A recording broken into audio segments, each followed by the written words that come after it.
सधर्ममपि चावेख न विकम्पितुमर्हसि धर्माद्धि युद्धात् श्रीमन्यत् क्षत्रियस्य न বিদ্যতে। বলছেন আর স্বধর্ম আলোচনা করলে তুমি এইরকম বিচলিত হতে পারো না। কেননা ক্ষত্রিয়ের পক্ষে ন্যায়যুদ্ধ অপেক্ষা অন্য মঙ্গলকর কার্য আর কিছুই নেই। এখানে আত্মতত্ত্বের বিচার করে অর্জুনের শোক মোহ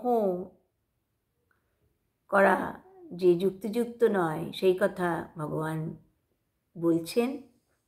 আর ভগবান এখানে স্বধর্ম পালনে পরাণমুখতা তা কখনোই যুক্তিযুক্ত নয় এ কথাই বলছেন।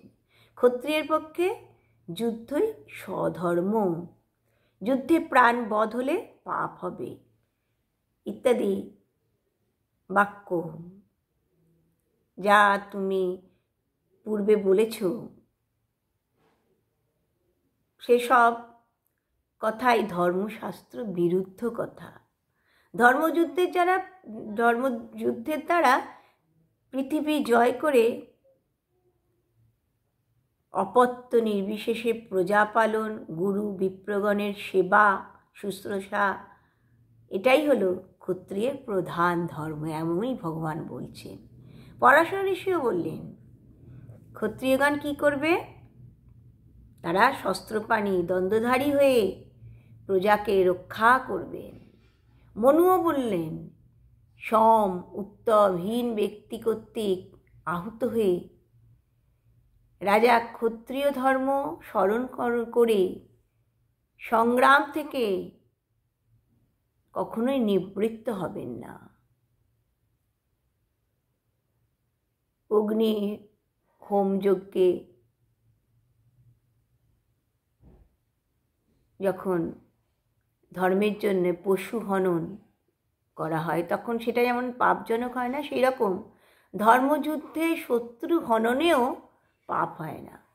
পরন্তু কি বলছেন, যজ্ঞে নিহত পশুগণ যেমন সদ্দেহ ত্যাগ করে কল্যাণ দেহ লাভ করে থাকে, সেই রকম এই ধর্মযুদ্ধে হত বীরগণ তারা কল্যাণতর দেহই লাভ করে থাকেন।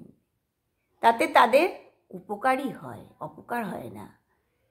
এখানে উদাহরণস্বরূপ বলছেন চিকিৎসক যেমন